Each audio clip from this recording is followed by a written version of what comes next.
गुरुदेव शरण में मैं बालक नादां, कृपा सिंधु तुम हो गुरु, दूर करो अज्ञान। कृपा सिंधु तुम हो गुरु, दूर करो अज्ञान। सद्गुण संपन्न समस्त महात्मा गण को सत सत नमन है। नमन है सद्य गुणों के प्यारे सज्जनों को, माताओं और बहनों को भी हार्दिक नमन है।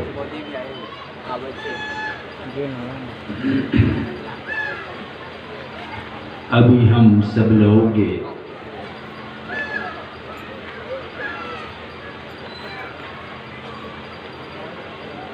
संतों के संबंध में उसके निकट जाके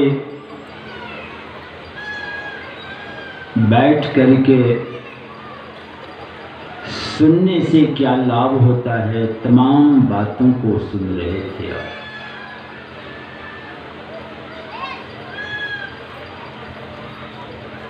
संत सद्गुरु की महिमा तो अनंत है।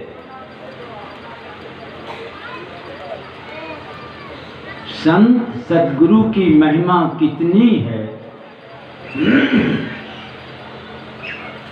गोस्वामी तुलसीदास जी महाराज, संत कबीर साहब, जितने संत हुए, कबीर साहब कहते हैं कितनी महिमा है, अनंत है, जिसका और छोर नहीं है।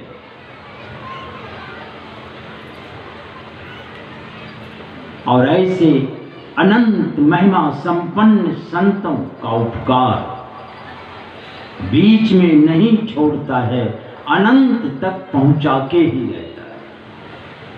अनंत किया उपकार। यह उपकार होता कैसे है, तो वो दृष्टि खुलेगी आपकी। लोचन अनंत दिखावन हार, वो दृष्टि खुलेगी आपकी जो अनंत परमात्मा का दर्शन होता है।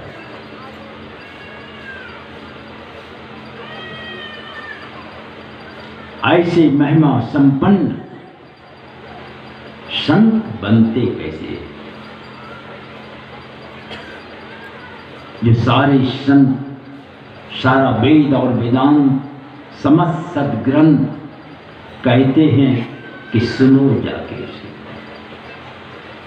भगवान पुरुषोत्तम राम भी पहुंचे हैं सबरी की कुटिया पे, और यही बात वे भी बोल रहे हैं कि पहले संतों के पास जाओ। और कहते कहते शंका भी हो गई उनको कि भगवान सामने खड़े हैं, कह रहे कि संतों के पास जाओ, तो शंका क्या खड़ी हो गई कि भगवान को फिर दोहराना पड़ा कि सबरी मोते अधिक संत करी देखा, हमसे भी बेसी संतों को ही जानो। भगवान राज सिंहासन पर आसीन हैं। सनक नंदन सनातन सनत कुमार पहुंचते हैं। भगवान आसन छोड़ के हाथ जोड़ के खड़े हो गए, बड़ी आदर सम्मान से सिंहासन पर बैठाते हैं और चरण पखारते हैं। और भगवान के हृदय से बात क्या निकलती है, बड़े भाग्य पाइया सत्संगा, बड़े भाग से संतों का संग मिलता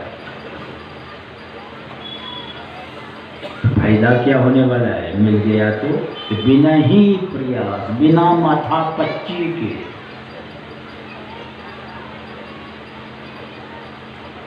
होई भव भंगा, समस्त दुख आपका समाप्त होगा। तो बड़े भाग्य से संत मिलते हैं।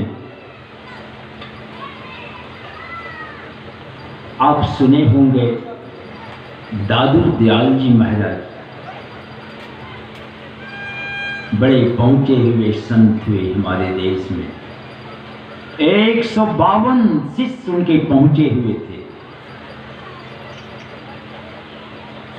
और वही दादू दयाल जी महाराज बचपन में बच्चों के साथ खेल रहे। एक महात्मा जी उसी होके जा रहे थे, उनकी दृष्टि पड़ गई। था तो बहुत बच्चा, मगर दादू दयाल जी के पास गए, कहा मुंह बाओ। तो बच्चा है, खेल रहा है, पकड़ा तो मुंह बाया तो मुंह में पान की पिरकी दे दी, मुंह में पिरकी डाला, चले गए। तो पिरकी डाल दिए, उसके अंदर क्या हुआ? जन्म जन्म की पीर निकल गई पिरकी से। पीर समझते, समस्त कष्ट दुख। बुद्धि बदल गई, विचार बदला, मगर समझ में नहीं आई कि कहाँ के वे महात्मा थे। धीरे धीरे ये बच्चा जवान हुआ, बहुत वर्षों के बाद फिर पहुंचते हैं।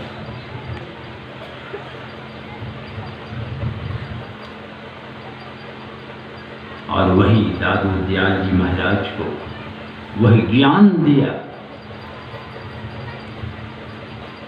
और वह दादू दयाल जी महाराज इतने बड़े संत हुए। सुनने की बात छोड़िए, मुंह में पिरकी डालने से बन गया। संतों की मौज होती है, मौज। किस रूप में आपके सामने प्रकट होंगे, उनकी कौन सी मर्जी होती है। चाहे स्वप्न के माध्यम से आ जाए आपके पास, चाहे प्रकट हो जाए, चाहे हजारों वर्ष पहले शरीर छोड़ गए, इससे क्या, पर आपके सामने प्रकट होता है। भाई पहले ही चले गए, वे रहे नहीं, प्रकट कैसे होंगे? हमारे चरणदास जी महाराज गुरु की खोज में निकले,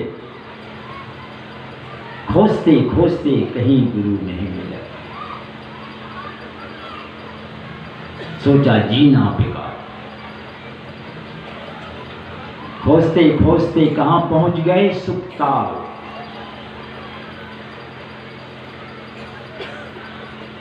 सोचा गुरु नहीं मिला, जीना बेकार है। सामने बहुत बड़ी खाई थी, कहा इसी में छलांग लगा के आत्महत्या करनी।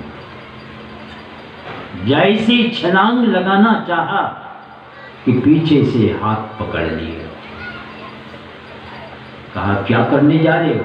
उलट के देखा, कौन था जानते? सुखदेव मुनि, महर्षि वेद व्यास के सुपुत्र। वे हाथ थाम लिए। थामने वाला मौजूद है संसार में। आप तैयार हैं? पहले आप हैं पहले तैयार। थामने वाले बहुत हैं। अगर आप तैयार हैं तो वे भी तैयार हैं। श्यामा सन लाहिड़ी, पटना के दानापुर, मिलिट्री छावनी में अकाउंटेंट पद पर वे कार्यरत थे।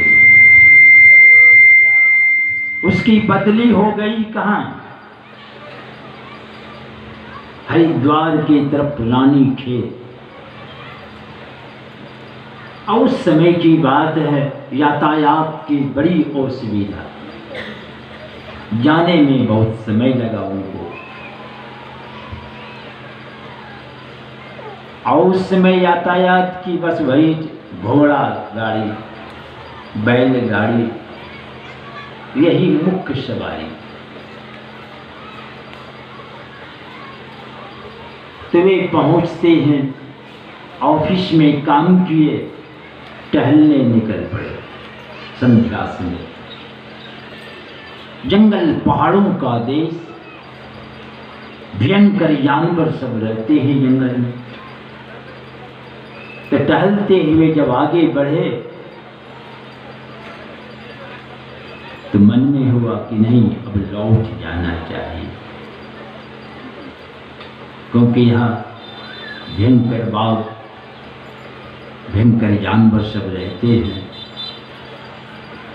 संध्या हो गई है। जैसे लौटने का विचार किया कि ऊपर से आवाज आई, ए लाहड़ी, और आगे बढ़ो, और आगे बढ़ो। इनको बड़ा आश्चर्य लगा कि मैं यहाँ पहल आया हूं, किसी से परिचय नहीं है, नाम लेके पुकार रहा है कौन? कुछ तो घबराए, मगर ऊपर से आवाज आई कि लाड़ी, और आगे बढ़ो। हिम्मत बांध के जब आगे बढ़ते हैं तो एक शिलाखंड पर एक महात्मा खड़े हैं। जैसे उनके सामने पहुंचे, कहते हैं 3 दशाब्दी से मैं तुम्हारी प्रतीक्षा में हूं। अच्छा किया आ गए। हाथ पकड़ा, एक कंदरा में ले गया। वहां एक आसनी, एक कमंडल, एक लाठी थी। कहा, पहचानते हो? पहचानते हो? कहा, मैं नहीं पहचानता।